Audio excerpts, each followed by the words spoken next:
This might be a little controversial, but let's see.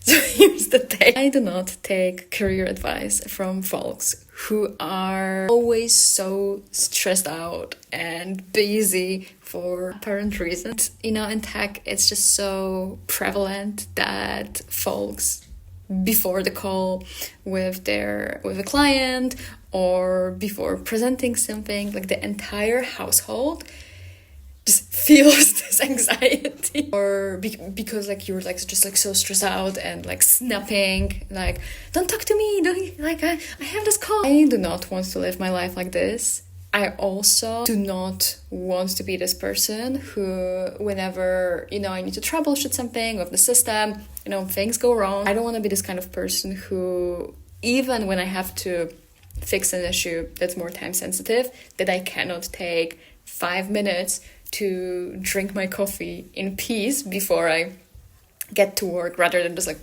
aggressively gulping it in like one gulp. It's because I just don't want to live like a life like this, and I know it's possible. And the more opportunities we find for working more intentionally, focusing on what is actually important, and really taking those micro breaks in our day to reevaluate what is important, to ground ourselves, the easier it becomes to not be this person. Because I know that there's narrative of this like hustling and pretending to be busy and just like doing everything, no matter if it matters, no matter if it's useful or not, just to appear busy, bad.